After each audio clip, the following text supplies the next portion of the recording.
E aí, moçada, tudo bem? Hoje nós vamos falar da questão ambiental e nós vamos falar de unidade de conservação, um assunto que cai bastante em provas, em Enem, vestibulares, em diversas provas, certo? É só para a gente ter uma ideia mais ou menos de como isso é classificado, tá? E você ter uma ideia muito clara da diferenciação entre essas unidades, ok? Bom, primeira coisa, quando você fala da questão ambiental, existem, lógico, diversas formas das pessoas pensarem e verem a questão ambiental. Algumas pessoas olham o ambiente como se fosse um lugar intocável, que tem que ser algo intocável. Outros olham de uma forma extremamente destruidora, olha aquele ambiente apenas quanto que eu posso aproveitar e extrair e usar aquele recurso, aquela fonte, né, na geração de riquezas.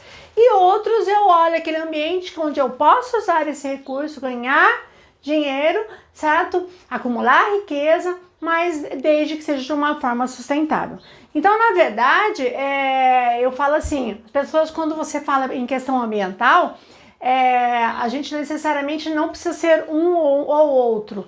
É lógico que as pessoas, aqui muitas vezes a fala não vai agradar todo mundo. Alguns defendem uma visão, uma corrente, outros defendem outra e outros defendem uma terceira, certo? Então não existe uma verdade absoluta, existe de maneira geral um consenso que é mais aceito pela comunidade internacional e aí a gente vai encaixar Brasil.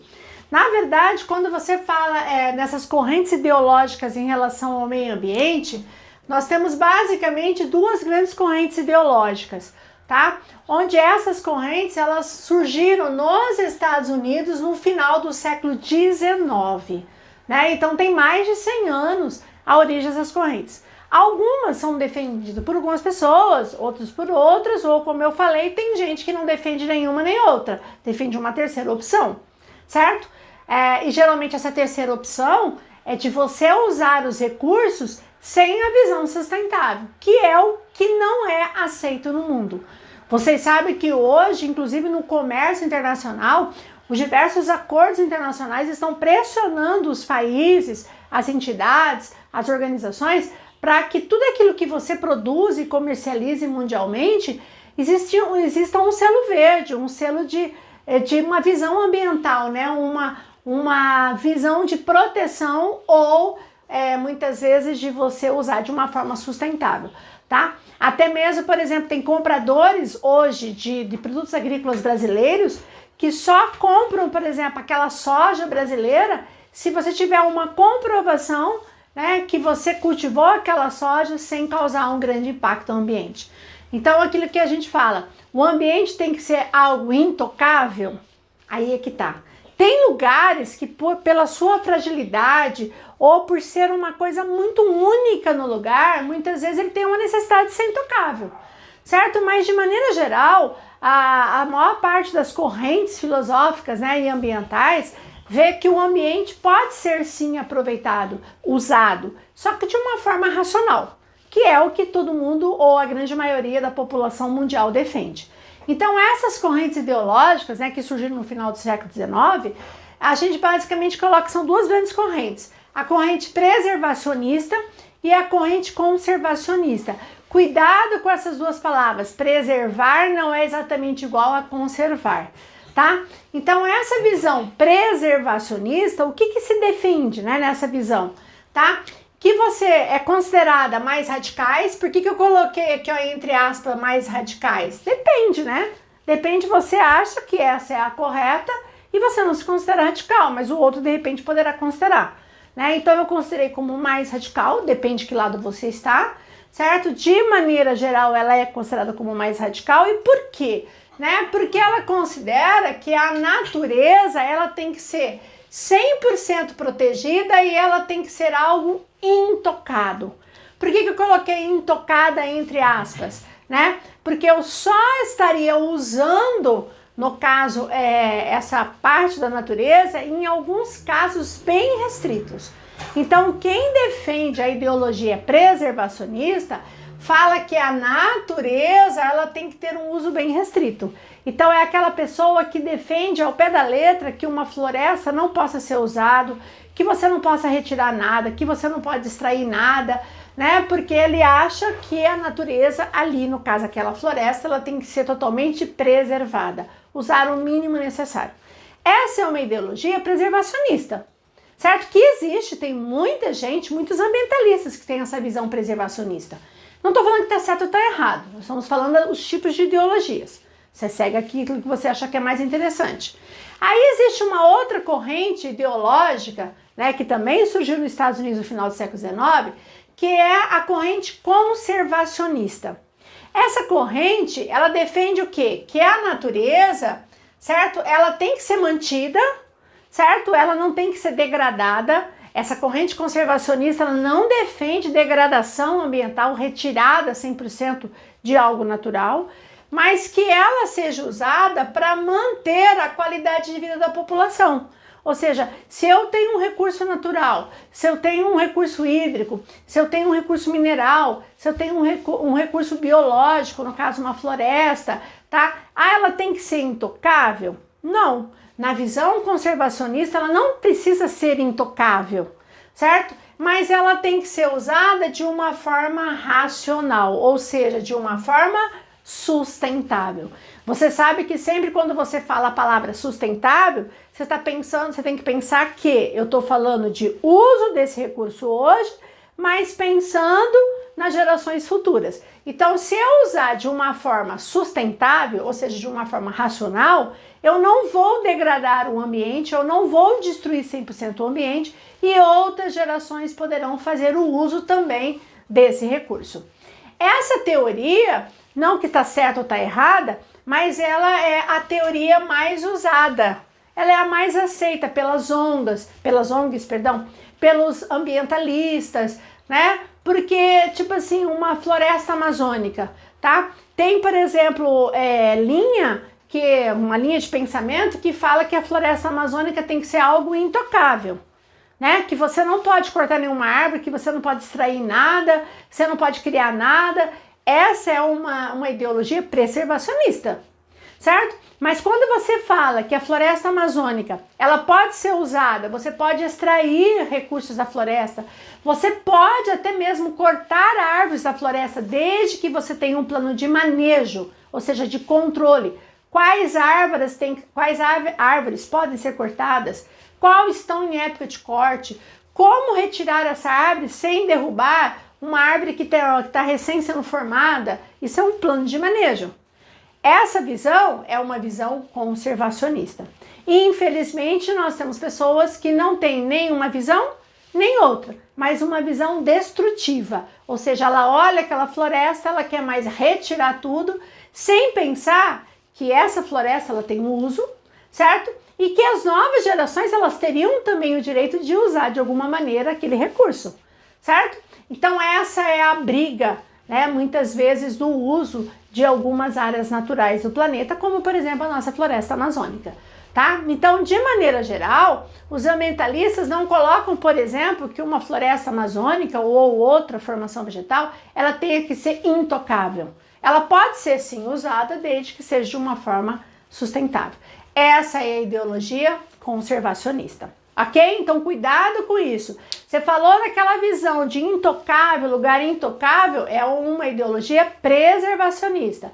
Aquela que você pode usar de uma forma racional, né, com um plano de manejo, é a ideologia conservacionista. Ok? Muito bem. Dentro desse contexto, nós temos o que no Brasil? Aqui eu estou falando agora especificamente, eu estou falando de Brasil. Isso cai bastante em provas. É lógico que você não vai ter que saber exemplo de todas, mas você tem que ter noção de algumas. Então preste atenção. O que seria isso? Na verdade, em 2012, tá, foi criado, vocês sabem que desde que teve a Eco 92 aqui no Rio de Janeiro, né, no Brasil, nós tivemos uma legislação ambiental muito bem elaborada. Na verdade, segundo os especialistas, a nossa legislação ambiental ela é muito boa. O problema é que muitas vezes ela não sai do papel, né? A lei existe, são leis que são aplaudidas lá fora, mas que infelizmente elas não são cumpridas, né? Ou são negligenciadas, tá? Dentro desse contexto, em 2012, quando começou a ter essa visão de você ter uma proteção maior das nossas áreas naturais ou de florestas ou áreas de reprodução de certas espécies ou alguma coisa natural necessária, foi criado o Sistema Nacional de Unidade de Conservação. Ó, Sistema Nacional de Unidade de Conservação, que é conhecido como SNUC. Ó, Sistema Nacional de Unidade de Conservação, certo? O SNUC, pessoal, ele foi criado com o quê? Uma série de normas, preste atenção, uma série de normas, onde essas normas, elas vão diferenciar uma da outra, quem que tem que ser A, B, ou C, ou D, ou E, quem que vai ser uma estação ecológica de uma reserva extrativista ou de uma reserva particular, ou seja, ela vai diferenciar a necessidade de ser uma área de proteção integral ou de uso sustentável, e ela vai regulamentar como que você pode usar esse lugar, ou se você não pode usar esse lugar, certo? Se você puder usar, como que você pode usar, tá? Então, o Sistema Nacional de Unidades de Conservação, ele cria uma série de normas que vai diferenciar quem são elas e regulamentar os tipos de unidades, certo? Então, é uma série de regras, de normas. Ora, quem tem a função, basicamente, né, de administrar, de fiscalizar, tá, essas unidades. Então, você vai ter o Ministério do Meio Ambiente, certo? A gente tem o IBAMA, Instituto Brasileiro do Meio Ambiente, e a gente tem ICMBio, que é Instituto Chico Mendes de Biodiversidade, certo? De maneira geral, quando você fala o ICMBio, eu estou falando mais especificamente de florestas. Então, toda vez que você vê alguma ação, muitas vezes, por exemplo, em áreas de matas e florestas, por exemplo, floresta amazônica, que é o que mais se divulga, né? Você vê que você tem os fiscais do IBAMA e também o pessoal do ICMBio, tá? Então, no caso, Ministério do Meio Ambiente, IBAMA, ICMBio seriam os organismos brasileiros, federais, são todos federais, tá? Com o objetivo justamente de fiscalizar, de ter todo o monitoramento dessas unidades de conservação, ok? Essas unidades, então, atenção aqui comigo, essas unidades eu divido em dois grupos, ó, dois grupos, tá vendo? Ó, dois grupos, uma unidade de conservação, ou ela vai ser de proteção integral, ou vai ser de uso sustentável. E esses dois grupos eu vou ter 12 unidades. 5 unidades como proteção integral e 7 unidades, é isso, né? 1, 2, 3, 4, 5, 6, 7, 8, 9, 10, 11, isso. 5 unidades aqui no caso de proteção integral e o restante aí de uso sustentável, ok? Muito bem, vamos diferenciar primeiro o que é uma e o que é outra? Então, se você quiser, anota aí. Vamos lá. O que é uma unidade de conservação de proteção integral? Olha o nome, proteção integral, tá? Quando você fala proteção integral, quer dizer que se elas foram classificadas nessas unidades, elas tiveram um parâmetro para diferenciar uma da outra, e eles criaram o regulamento de como eu posso proteger integralmente uma estação ecológica, uma reserva e assim por diante. O que pode e o que não pode ser feito? Então, primeiro, a proteção integral, você não pode fazer nenhuma atividade que você retire nada, que você extrai nada, que você possa alterar de alguma maneira o lugar. De maneira geral, tem diferenciações, preste atenção, de maneira geral tem diferenciações, tá? A proteção integral, geralmente, ela pode ser usada muito para estudo, é o que mais é liberado, tá? Ela pode ser usado para, no caso de educação ambiental. Como assim? Você pode ter uma aula, entrar com pessoas, certo? Numa unidade dessa, só que você, por exemplo, você vai ter que andar na trilha, você vai ter que ter um guia, você não pode, ai que bonitinha aquela espécie, vai levar uma mudinha. Não, você não pode fazer barulho para você não afugentar a vida silvestre. Existe uma série de regras, tá? Para você usar ou entrar numa dessas unidades. Algumas, por exemplo, se você pega uma reserva biológica, vou dar um exemplo aqui, ó, de uma reserva biológica, chamado Atol das Rocas, né?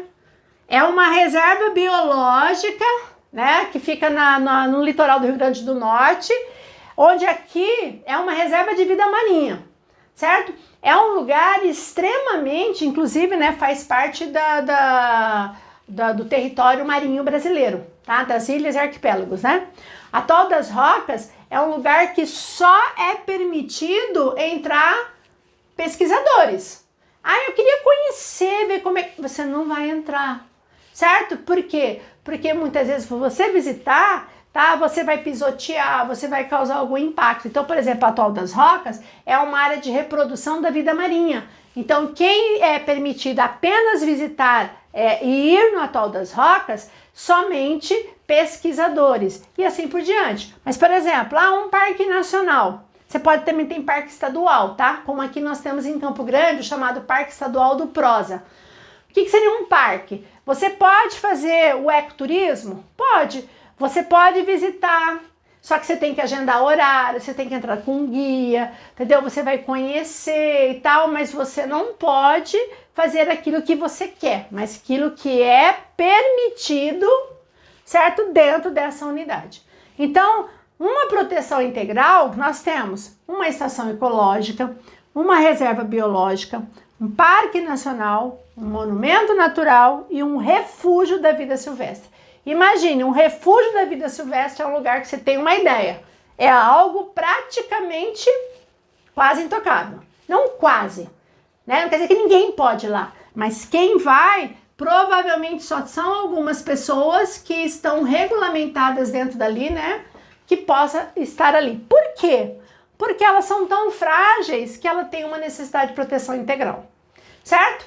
Então, essas 5 unidades fazem parte de uma unidade de conservação de proteção integral. Estação ecológica, reserva biológica, parque nacional, monumento natural e refúgio da vida silvestre. Por exemplo, aqui no Mato Grosso do Sul, nós temos o Parque Nacional da Serra da Bodoquena, né? É uma área de requisitos da Mata Atlântica. As propriedades que estavam nessa área do parque, elas foram desapropriadas, e virou uma área de proteção integral, porque é o pouquinho que sobrou da Mata Atlântica aqui no Mato Grosso do Sul, da Serra da Bodoquena. Ah, quem administra o Parque Nacional da Serra da Bodoquena? IBAMA e Instituto Chico Mendes. Ok? Bom, mas aí você tem outras unidades, o outro grupão maior, é maior, olha lá, você vai ter vários outros, que é a unidade de uso sustentável. De uso sustentável. Quer dizer, eu posso usar,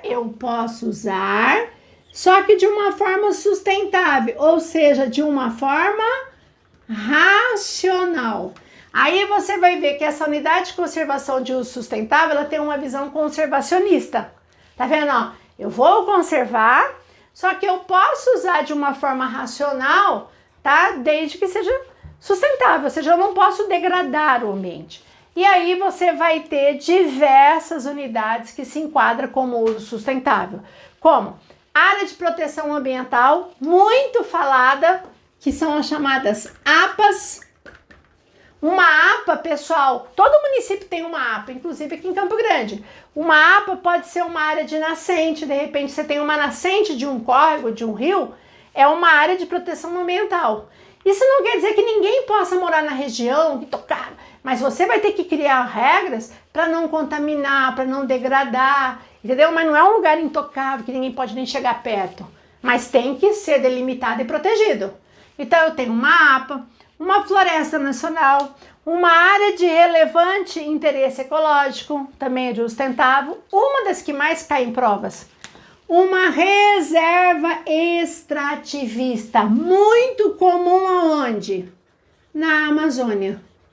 Então, por exemplo, você escuta muito falar, é uma reserva extrativista, lá na Amazônia. O que seria isso? Muitas vezes você tem famílias que vivem da extração, por exemplo, do látex, da seringueira, da castanha do Pará, do açaí, ou seja, você vai extrair os frutos da Amazônia, você não está degradando o ambiente.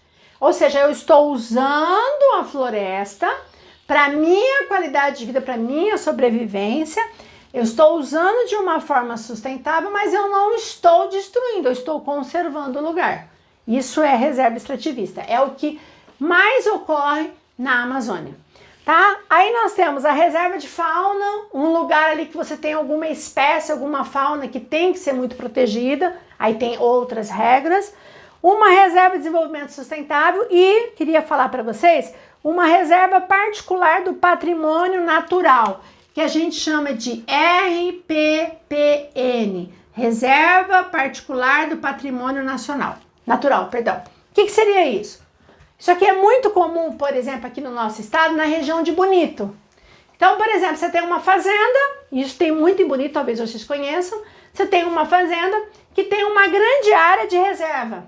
Você tem a Mata Atlântica, porque Bonito faz parte da Serra da Bodoquena, é região de floresta tropical. Aí você tem a mata tropical, você tem nascentes, você tem cachoeiras, você tem aqueles rios cristalinos, né? Aí o que você faz? Você faz uma parceria com o meio ambiente, né? Com o IBAMA principalmente, e vira uma reserva particular. É uma reserva particular. A propriedade continua sendo minha.